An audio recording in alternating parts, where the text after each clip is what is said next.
The global financial system is at a crossroads, and the dissatisfaction among the BRICS nations has never been more pronounced. These nations argue that institutions like the International Monetary Fund and World Trade Organization serve the interests of wealthy nations while neglecting the economic challenges faced by the Global South. But here is the catch. BRICS isn't just complaining, they are building alternatives.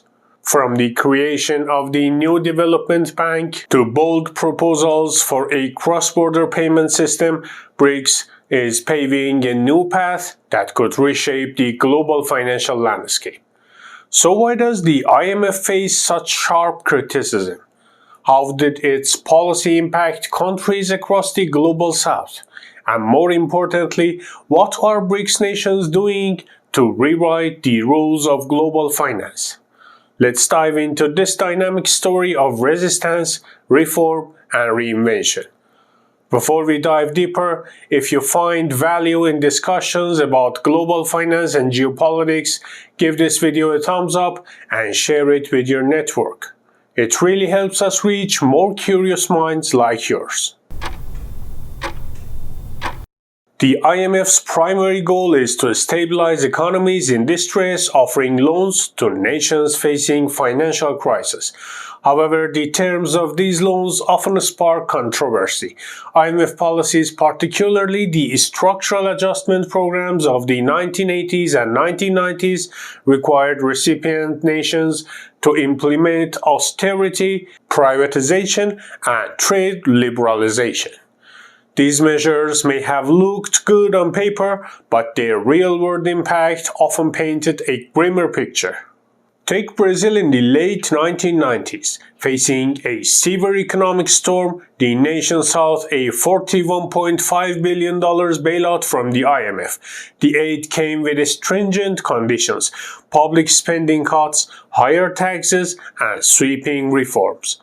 Schools and hospitals saw budgets slashed, while social programs were scaled back. The result? Widespread protests as ordinary Brazilians bore the brunt of the austerity measures. For many, the IMF's approach felt like a temporary fix that left long-term scars.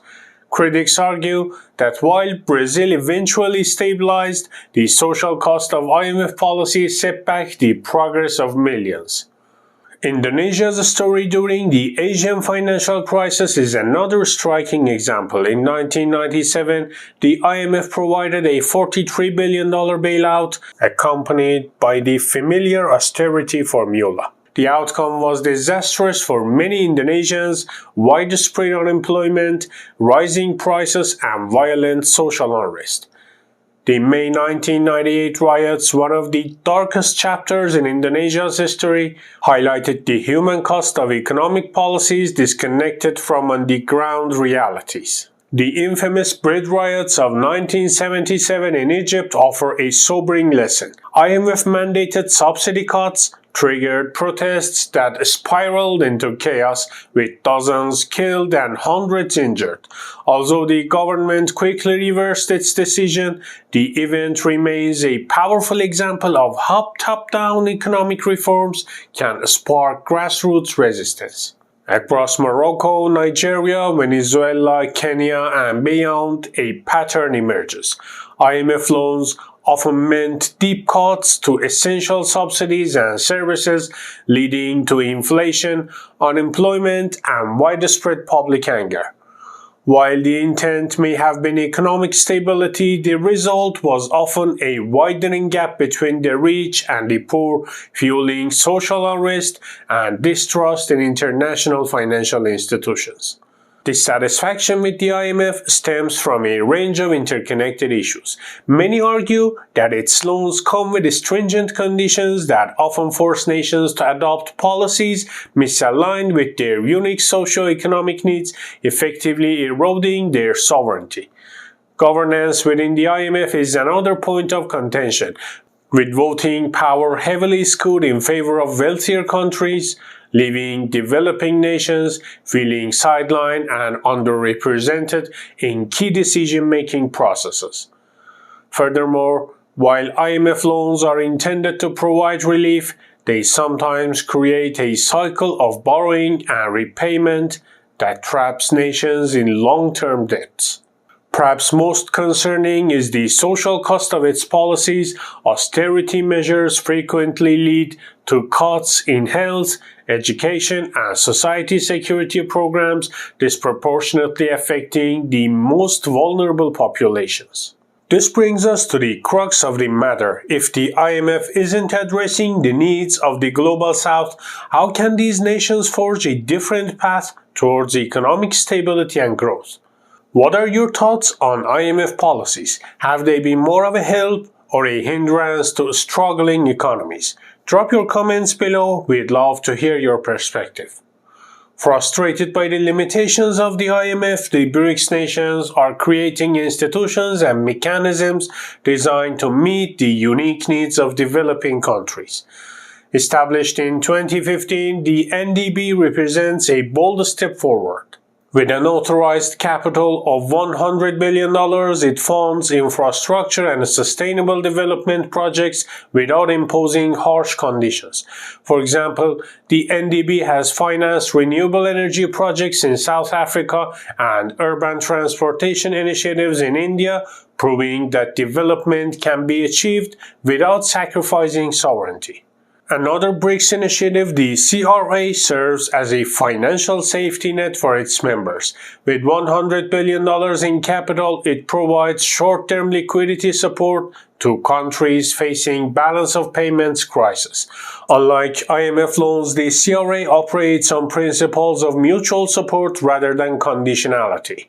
The recent BRICS summit in 2024 introduced even more ambitious ideas. BRICS Grain Exchange, aimed at stabilizing food prices and ensuring food security. This initiative could reduce dependency on Western-dominated agricultural markets. Cross-border payment system. By creating a decentralized system for trade in local currencies, BRICS nations hope to reduce reliance on the US dollar, which has long dominated global transactions. These efforts signify more than financial mechanisms. They are a direct challenge to the status quo of global finance. The rise of BRICS-led initiatives could reshape the global financial landscape, but questions remain. Will these new mechanisms gain global acceptance? Can they truly challenge decades of Western dominance? One thing is clear. The dissatisfaction with the IMF has galvanized the Global South into action.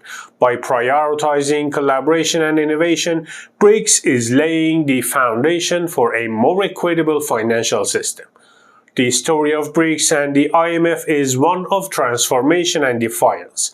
While IMF policies have often left nations grappling with social and economic fallout, they have also ignited a movement for change. The initiatives spearheaded by BRICS, from the new development bank to the proposed cross-border payment system, represent a vision for a more balanced and inclusive global financial order. If you found this discussion insightful, don't forget to hit that like button, subscribe to our channel, and ring the notification bell for updates on future content. Thank you for watching, and we'll see you in the next video.